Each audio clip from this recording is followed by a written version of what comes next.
Ladies and gentlemen, we present The Navy Lark by Laurie Wyman and starring John Pertwee, Leslie Phillips and Stephen Murray.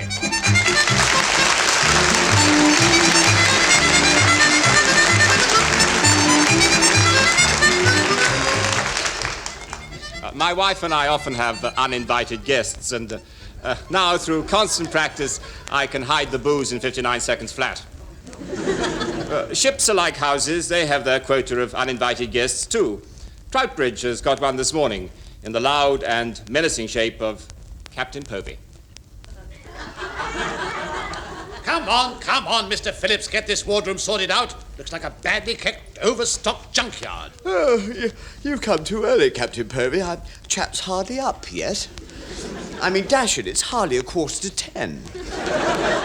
Chap can't pull a chap's self together for a chat with another chap before a chap has found another chap to make a chap a cup of coffee. Never mind the blasted coffee. Get to work and tidy this mess up. Comics everywhere. You're getting more childish every day. Well, you even left your yo-yo in the chair. Actually, that's mine.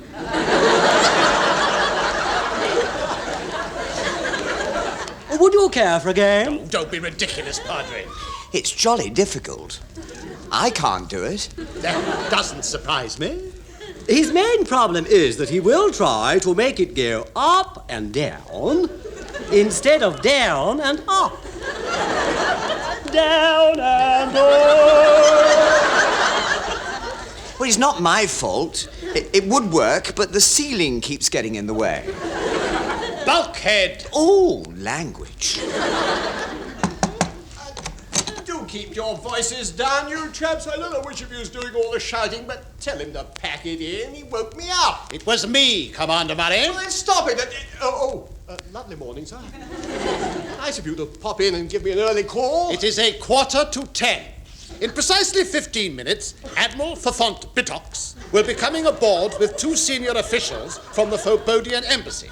And as one of them is a lady, I hardly think the Admiral will be pleased if you receive them in those ghastly purple pajamas and floppy woolly slippers.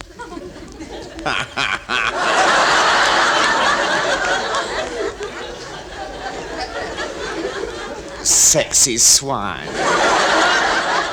With a cigarette in a long holder and his pajama trouser turn-ups taken in 4 inches, he'd look just like Noel Coward in Private Lives. They're very good pajamas. I got them when I was in the West Indies. Stoned out of his think box. Someday I'll find you. La da da da. Oh, shut up! Morning, gents. Pardon the interpretation, but the Admiral's car's... Oh, don't tell me, sir. Let me guess. Yeah. It's a fancy dress ball, and you're going as Noel Coward in Private Lives. Yeah, all you want is a long cigarette holder and quick quarters of Someday I'll find you. Don't be quiet, Chief. In any case, I thought my impersonation of the master was far superior. Yeah, well, let's face it, Padre. You're more in touch with blithe spirits than I am. Oh, how kind. For pity's sake, will you stop nattering amongst yourselves? Now, come on, get this ship tidied up. The Admiral and his guests will be aboard any minute now.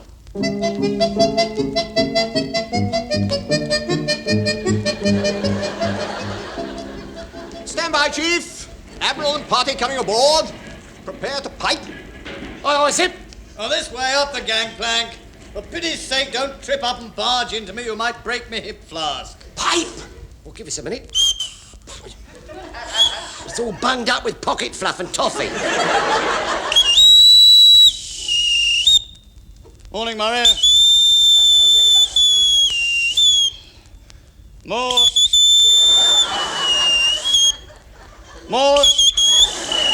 Oh, shut up! Blasted thing goes right through me head like a saw. Now then, Murray, these 2 idiots are from the Forbodian Embassy.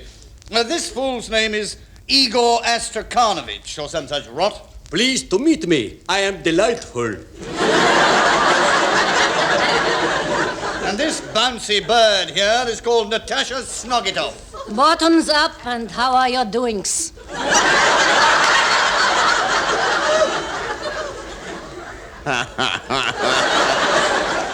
Well, if you really want to know... Welcome aboard. I take it you'd like a tour around the ship? No, thanks. I've already been round it. Look, you clots can look after these two now. It's opening time. You can take him for a spin round the harbour. I'll pop into Povis and let him know. Let him know what, sir? That if he wants an ice cream's chance on a gas ring of getting any more promotion, he'd better buy me a large one. Cheers. No, I wonder which is the easiest way of conversing with these people. Leave it to me, sir. Sprachen Sie Deutsch? Oh, yeah. Now, that's a pity. We don't. Once somebody some photo snap took.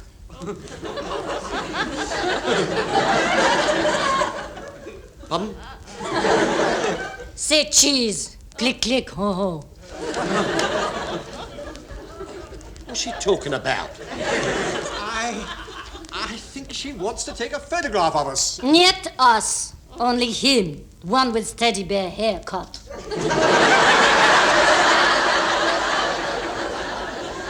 Teddy bear haircut.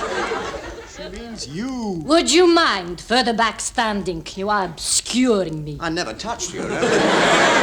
That's better. Now I have radar masts in viewfinder, also aerials and secret electronic equipment. Oh, good. I wanted it with a naval background. You are all set. He's positively rigid, madam. Good.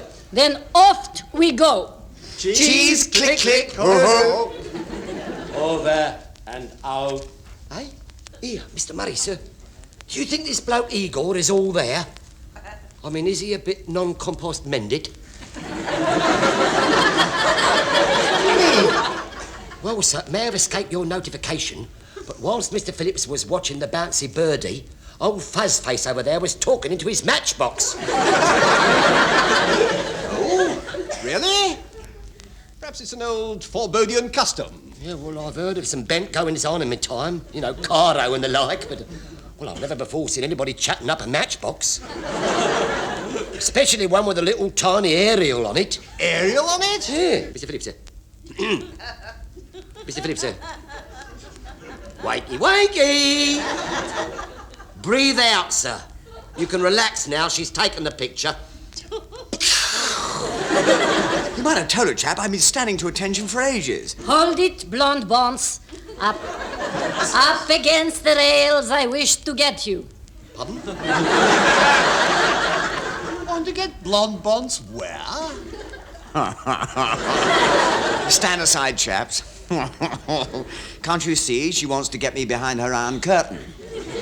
Yet want to get behind you anywhere, requiring further photo snap. Oh, sorry, pardon. Cheese, click, click, ho, ho. Splendid. That time, nuclear submarine in picture I got. Over and out. Hey, excuse me, Mr. Murray, sir, but old furry Fizzog there is talking to his comb now. Yeah, that's got a aerial on it.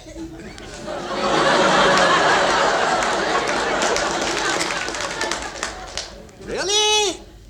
Oh, it's probably some new electrical treatment for baldness. Baldness with a beard like that? You can't have all fallen out the bottom and not popped out the top. Mark my words, Commander Murray, sir, there's some highly suspicious going on. Yeah. Over and out. Here he's talking to his bald point now. Well, that's enough for me. Enjoy your little float about round the bay. I'll be waiting down there on the dockside to give you a quick wave when you come back. If you come back. Oh, no, you don't. Up on the bridge, Chief. We're putting to sea at once.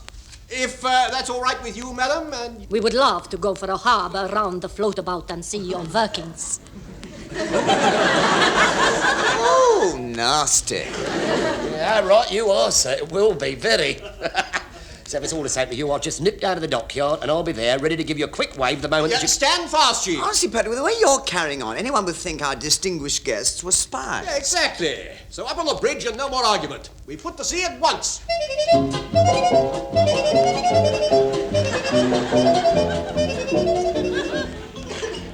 Now, assuming that we have allowed our Shannons to be raised over our fastnets, and we've drawn a couple of quid from the Dogger Bank, in case there's an excess charge on the meter, I'd suggest that we increase our speed by 2 slip knots and a granny who's just hoisted her cones. And I'd say what we need now is a touch of the old, Left hand down a bit. All that load of ludicrosities and a touch of the old left hand down a bit it is, sir. It must be your good day, Mr. Phillips. You've actually got us through the harbour entrance without hitting the harbour wall.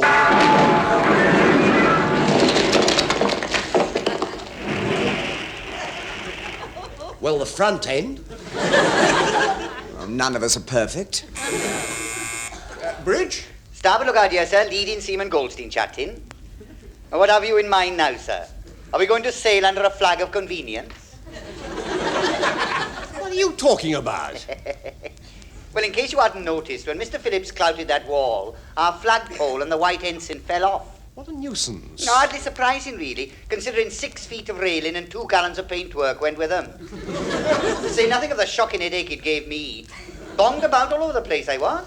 Oh, dear. I hope it hasn't disturbed our visitors too much. I hope it has. Foreigners are even worse than the English, and they're foreign enough. No. Goldstein. I don't like the look of them. Believe me, there are bombs in every pocket, guns up their sleeves and knives in their socks. Goldstein, once and for all, these guests of ours are distinguished Forbodian officials. They are not spies. Mm-hmm. You have your opinion and I'll have mine, sir. Yakida. Goldstein, Goldstein could be right, you know. I felt a little uneasy when Igor asked me to give him something to read in the wardroom, turned down my comic and asked for the code books. You didn't give them to him? No. Why not? I couldn't find them. You mean they weren't on your shelf between your Noddy Annual and your Doctor Who book of party games? No, luckily Natasha managed to find them for me. She went through everything and finally found them under my paint box and snakes and ladders board. It's just that they're foreign and they have different customs from us. Oh, they're nice, ordinary, down-to-earth people. Excuse me, Captain. Hands up. Oh! Here, this is one of their customs I don't like. Pertwee's a neutral. Where you are standing with your hands in upwards direction, please be shoving. Pardon? You are being Jack Hyde. Set course you now will to the Zuiderzee and Amsterdam. Zuiderzee and Amsterdam? If you're hijacking us, why don't you want us to sail straight to Forbodia? Yes. Oh, I can tell you that. When they land in Amsterdam, there'll be a fast car waiting for them, which will take them to a deserted airfield on the other side of town, where there's a light aircraft waiting, with its engine running, which will take them over the Pyrenees, where they'll parachute down to a deserted telephone box on the 4th mountain from the right. There they'll receive their instructions by phone, which they will eat immediately afterwards. And get into this rubber dinghy and row silently across the mist-shrouded lake to an old castle where they'll climb up the haunted clock tower.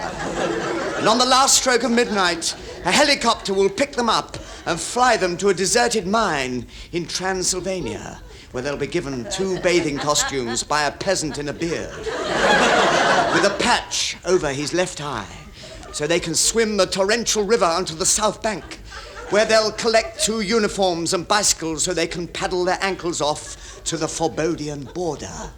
Amazing! How did you know our plan? Simple. Simple. I saw the film. Now, look here. This is absolutely ridiculous. May I remind you that I am the captain and this is my ship? Not anymore, Captain. Well, it better be. I signed for it. Yeah. Keep steady on this course until we tell you turn right into Zuiderzee. And do not attempt to alter your course, for I, Igor Astrakanovich, have a fruity neck. You've got a fruity what? Yeah, I have a compass built into my collar stud, and I have a very sensitive Adam's apple. If you are not sailing directly to the Zuiderzee, my fruity neck will know. You filthy swine. Exactly. Come, Igor. We have work to be doing. You are right. Below decks, we are going to inspect their old boiler. Remember, just 1 degree off course, and my collar stud will know. Quickly, before they realize. I must radio Captain Povey and warn him about what's happened. Good afternoon. Able Seaman Teddy speaking. Lovely day. No, it is not. Are you on the WT? Well, not at the moment, sir. Why not? Well, if you must know, sir, somebody broke it. Oh, nasty. Be quiet. Now, look here, Diddy. What's happened to the wireless transmitter? Oh, nothing much, sir. Just that the nice foreign lady and gentleman accidentally put their umbrellas through 16 transistors, 2 loudspeakers, and me Morse buzzer. Oh, nastier still. Well, I don't care how you do it, but somehow you've got to get a message through to Captain Povey and warn him that we've been hijacked and require assistance. Certainly, sir. What had you in mind? A carrier pigeon? Well, if necessary, yes. And if we can't get a message through, somehow we've got to find a way to overpower these spies.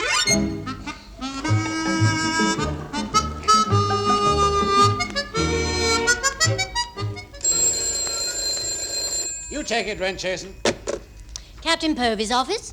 Hello, missus. This is intelligence speaking. Are you sure? Yeah. Oh. Well, in that case, it must be a bad line. That's what everybody says. Is Captain Povey there? Commander Weatherby from our security branch wants a word. Oh. I'll put you through. Now, hang on a minute. Yeah. Haven't you got a sexy voice? Do you really think so? Yeah. Just like mine. Putting Commander Weatherby through to Captain Povey now. Ta. Hello, Commander. How nice to hear from you. How do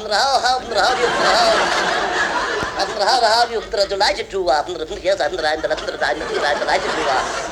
how do you delighted to make your acquaintance, I'm delighted to hell with it, Povey. Watch up. What's the trouble now? Troutbridge. I might have known. What have they done this time? Well, they seem to have disappeared. They haven't come back.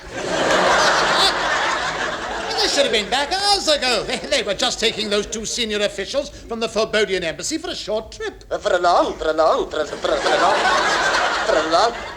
trip. You see, they were not. They were not.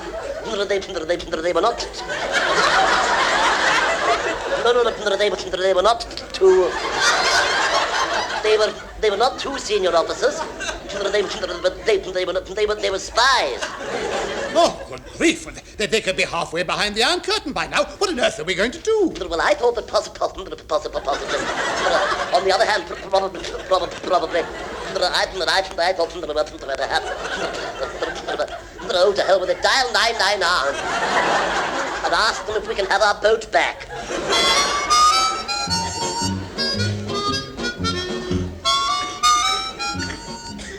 It's all very well, but what on earth are we going to do? Well, we could dial 999 and tell them the Navy want their boat back. Mr. Phillips, sir. It seems to me that as they've taken the key to the armory, what we need is a plan combining cleverness with subtlety and ingenuity. Exactly, sir. What had you in mind?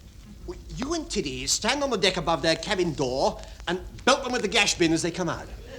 Very subtle and ingenious, I'm sure.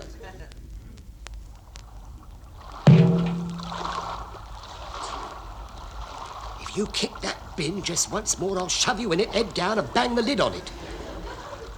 You do, and you'll have a heck of a job to lift it. If you don't belt up, I'm Tiddy, no lightweight, you know. I shan't warn you again, Tiddy. Good. We tiddies are built to last, you know. This Tiddy won't last much longer if you don't cork up. Ooh! That hurt. Now you give me a headache. I never thought you had anything else in there to ache. Now look, shut up. I think one of them's coming out. Now up with the bin and let go when I say right. Right! Ah! Who threw that? Now that's a pity, Tiddy. We completely forgot their secret weapon. What's that, Chief? Mr. Phillips. Unfortunately, we've not only bonged him, we've ponged him. That gash bin seems to have been full up of old nasty. Good. It certainly was. I'll have to stand downwind from everybody for months.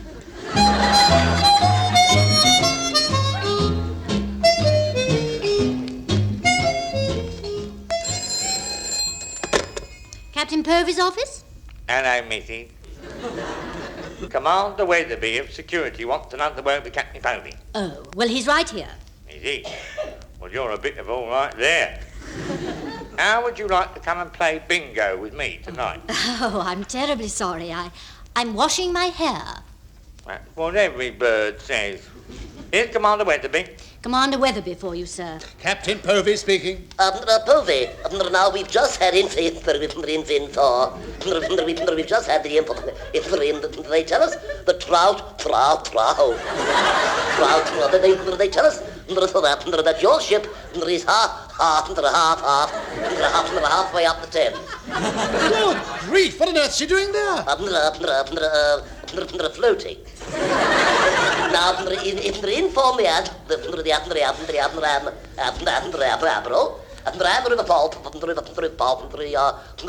the water coppers to meet me at the top to hell with it. I'll see you in London.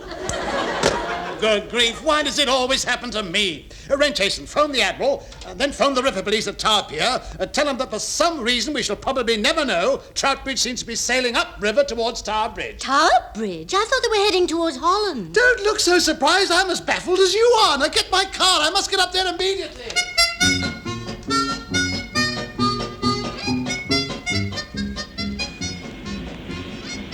Mr. Phillips, are you sure this is the Zyder Z? Commander Murray, sir, are you questioning my navigation? No, it's just a thought. The wharves and the flour mills seemed vaguely familiar. Obviously, I must have been wrong. Then why are all the names on the wharves in English? Well, it's perfectly simple. I mean, it's obvious to a thinking man like myself. It's all part of the export drive. Oh, yes, of course. I just wasn't thinking. Hands up. I demand to know what going on what is. My collar stud is worried. She is revolving anti-clockwise instead of clockwise. Well, we've obeyed all your instructions so far. Any minute now, you and your despicable colleague should be in Amsterdam. But the Zyder Z should be wider than this, and the country should be flatter. Are you questioning my navigational ability?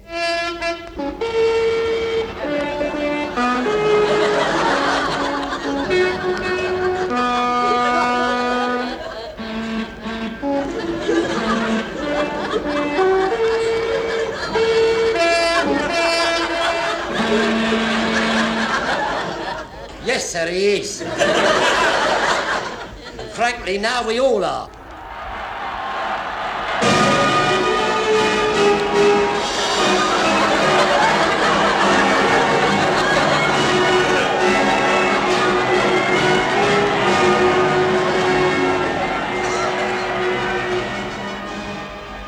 Lummy.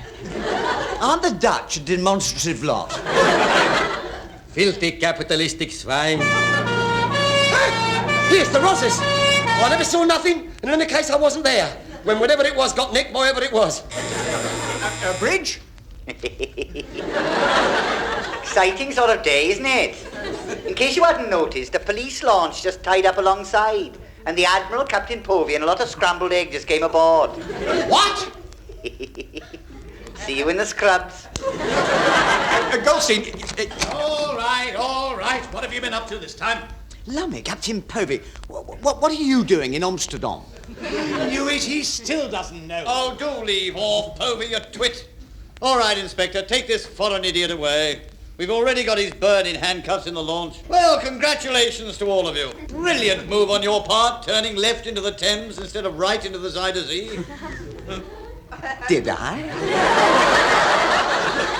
Now, just a minute. Left is on my right hand, and my right hand is on my left hand. Gosh, I am proud. No, not at all. I'm arranging a civic reception in your honour with the Lord Mayor at the Mansion House. Oh, you shouldn't have bothered, sir. Best bib and tucker, sir. Our pleasure, sir, any time, sir. And have they counted the silver lately? Civic reception for them? No, it's all been a terrible mistake. They've just struck lucky as usual. They don't deserve any credit. Jealousy. Agreed. But you, Phyllis, or whatever your name is, do you think you could do us all a favour? Sir? Before we meet the Lord Mayor, Change out of that evil ponging uniform and all.